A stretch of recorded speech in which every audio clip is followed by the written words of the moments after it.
drapeau.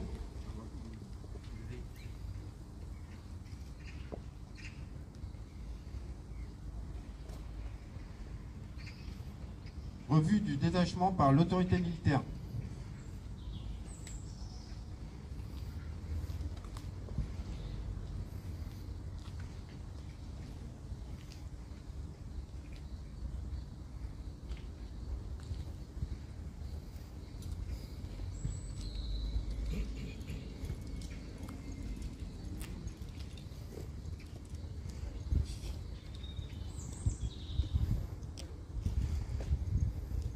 Reposez, armes, repos.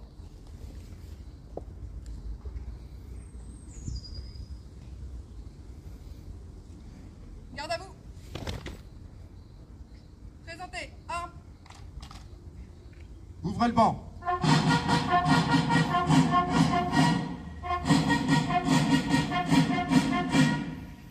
Lecture du message de M. Sébastien Lecornu, ministre des Armées, et de Patricia Miralles, ministre déléguée auprès du ministre des Armées, chargé de la mémoire et des anciens combattants, par M. Arnaud Quillou, sous-préfet à la politique de la ville.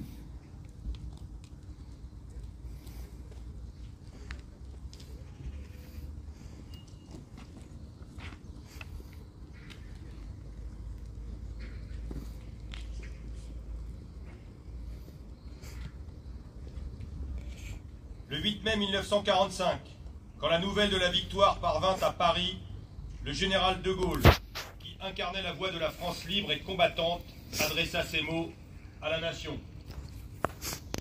Tandis que les rayons de la gloire font une fois de plus resplendir nos drapeaux, la patrie porte sa pensée et son amour d'abord vers ceux qui sont morts pour elle, ensuite vers ceux qui ont, pour son service, tant combattu et tant souffert. Pas un effort de ces soldats, de ces marins et de ces aviateurs.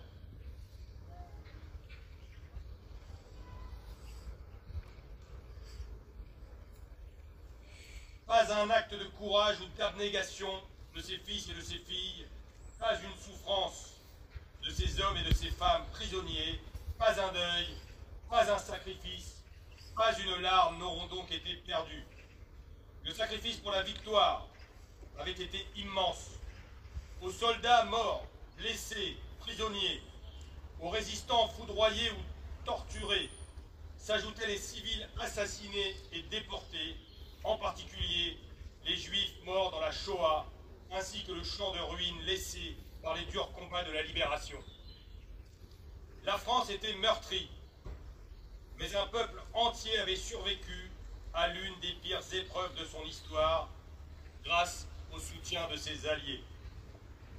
Le 8 mai 1945, à l'heure de la capitulation allemande, qui allait bientôt être celle de la découverte de l'ampleur des crimes nazis, l'heure était aussi déjà à la reconstruction, pour que jamais ne se reproduisent des erreurs de 1940 et pour que la France renoue avec sa grandeur.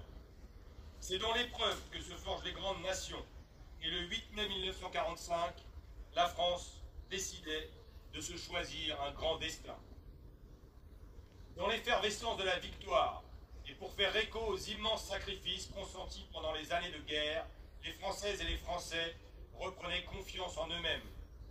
Ils choisissaient de redonner au pays son indépendance, sa puissance et sa prospérité, dans un monde où tous les équilibres se redessinaient autour de deux grandes puissances. Cette ambition a permis de construire un modèle français qui fait notre grandeur et notre fierté dans les domaines militaires, sociaux, scientifiques, industriels, économiques et culturels. Aujourd'hui, nous jouissons encore de cet héritage de la libération, des choix courageux de nos grands anciens. Par-delà les clivages, ils ont su porter le pays vers le meilleur de lui-même. Alors que le cycle des commémorations du 80e anniversaire de la libération se termine, dans un monde où les menaces se multiplient, où des menaces anciennes planent à nouveau sur le pays, alors que les rapports de force internationaux se reconfigurent, souvenons-nous des sacrifices qu'une génération entière de Françaises et de Français a acceptés pour libérer le pays, pour le reconstruire et pour nous donner les moyens de notre souveraineté. vive la République et vive la France.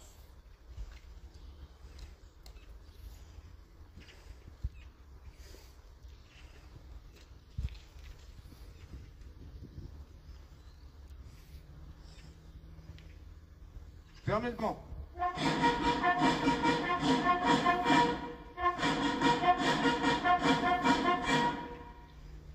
Dépôt de gerbe de Madame Sophie Dury-Lénaire, maire de Creil, de Monsieur Arnaud Quignou, sous-préfet chargé de la politique de la ville, de Monsieur Alexandre Huizil, sénateur de l'Oise, de Madame Nathalie Lebas, conseillère régionale, de Monsieur Florent, commandant du pôle interarmé Creil-Senlis, de Monsieur Sébastien Cholvet, commissaire divisionnaire, de Monsieur Olivier Martin, lieutenant au SDI 60,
dépôt de gerbe de Monsieur Éric Loy, de l'UNC section l'Oise, de Monsieur Dujardin et de Madame Boyer, représentants de l'Association des combattants prisonniers de guerre et combattants d'Algérie, de Tunisie et du Maroc.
Aux morts.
Reposez, armes.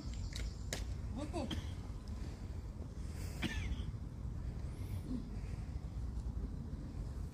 Garde à vous. Présentez, armes. Revue des drapeaux par les autorités.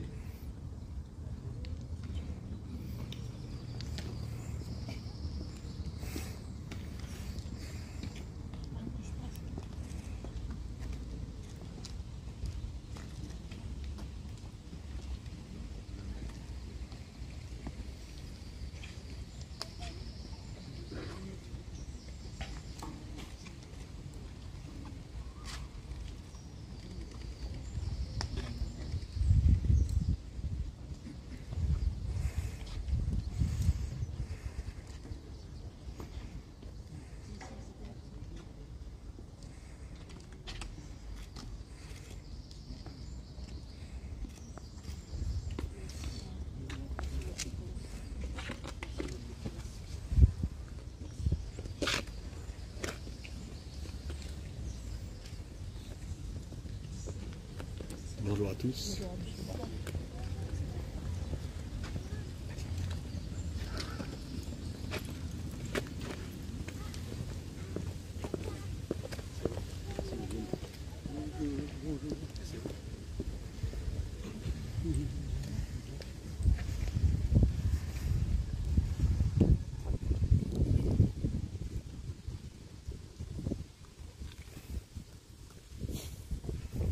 Reposez, armes. Repos. Mesdames, Messieurs, Madame la maire vous remercie de votre présence et vous invite à rejoindre la réception servie à l'hôtel de ville.